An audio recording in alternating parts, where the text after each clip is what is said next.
the first and the best place for God.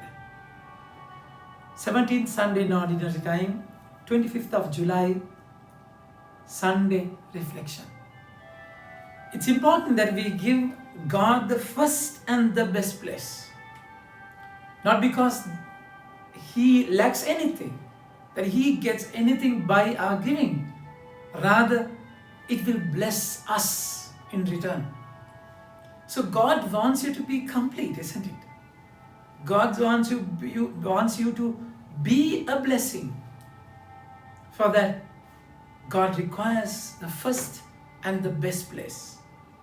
We find in the first reading how Elisha was given these 20 loaves of barley bread as a first part of the harvest. So then Elisha asked them to give the loaves to these men that they may eat. There were 100 people and only 20 loaves. So 20 into 100, it should be multiplied by 5. So that was the difficulty then. But then the word says, how am I to divide these loaves among the 100 men? Among 100 men? Elisha insisted, give them to men that they may eat, for Yahweh says. So giving the prophet the 10%, the first place, which means he gives the first place to God. So what would happen when he gave the first place? They shall eat. So the man set it before them, and they ate and had some left, as Yahweh had said. So there were more. They were content. They were satisfied. No one can satisfy you, my dear friends. Only God can satisfy you. People can fill you. Food can fill you. See, your feelings can fill you, not satisfy you. Even in worldly sense, you can go up to the brim of the level. Yet you won't be satisfied. It should happen with God. That satisfaction you get by giving the first and the best place to Jesus. That's exactly why St. Augustine, a womanizer, a sinner, terrible sinner, was converted. He knew the taste of the flesh. He knew what is carnal desire. He says, my heart is restless until I rest in thee. A person like him, finally saying, my heart is restless until I rest in thee, when you give the first and the best place to Jesus, the Lord. Only and only when you are satisfied. Today in the gospel we find how Jesus was waiting. See a huge crowd coming towards him. So he see the crowd.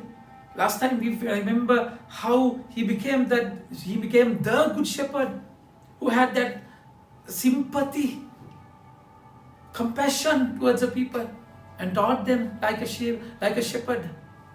So now he's feeding them. Now he's feeding them. But then before feeding them, for John Gospel, every miracle is a sign. Every miracle is a sign.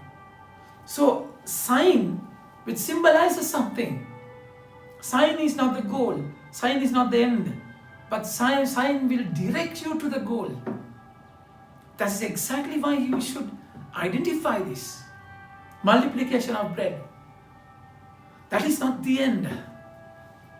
That miracle will direct you something deeper. That's exactly why then Jesus saw them and see what he's doing.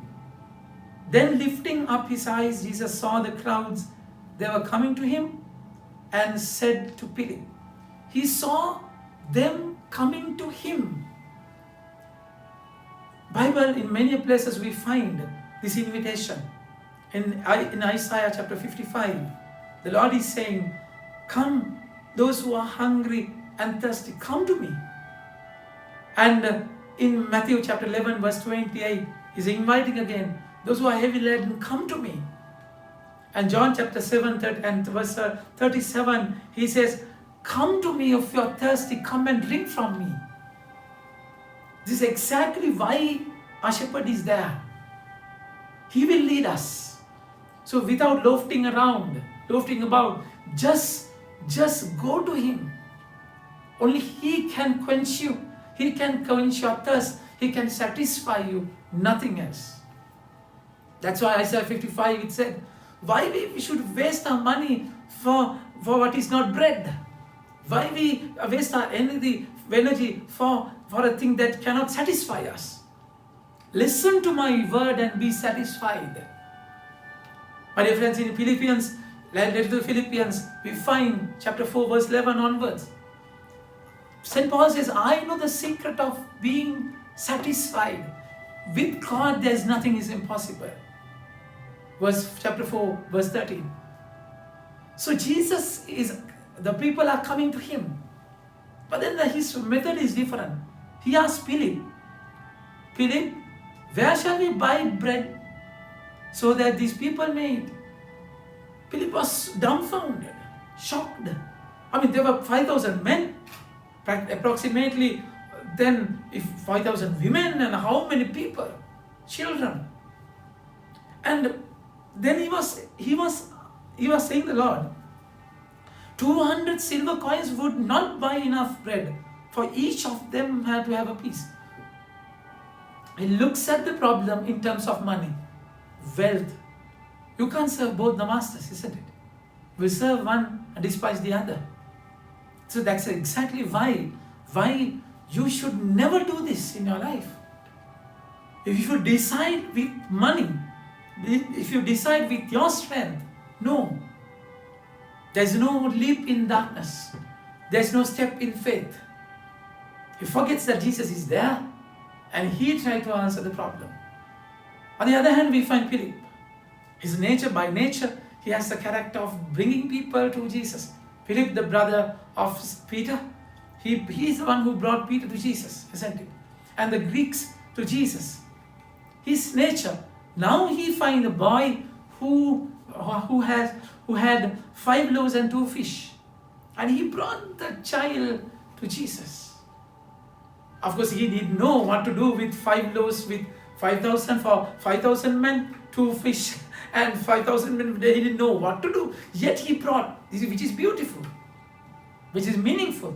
That's exactly when Jesus took it. Just think about that little boy. In the first reading, that man gave his 10%. But then this boy gave the whole thing to Jesus. God can create things out of vanity, isn't it? Out of emptiness. Yet he wants your contribution.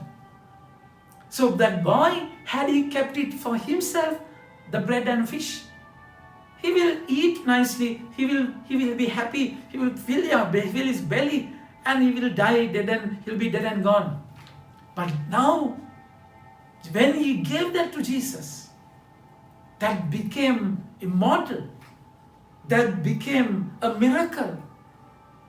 Jesus took it, broke it, and gave it to people. My dear friends, all what we have to do is that he tested Philip because he knew what he was going to do. He was testing. So you can have Red Sea before you. You can have your own Goliath before you. You can have your Mount Horeb before you.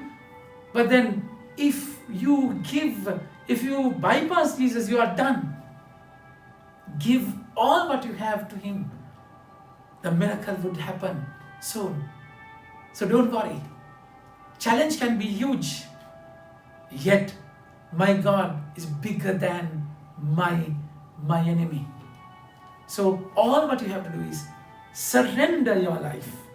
Surrender your time. Give the first and the best place of your time, of your money, of your energy, of your talent, and everything. You will be able to be a blessing to the people of God. Amen. May God bless you.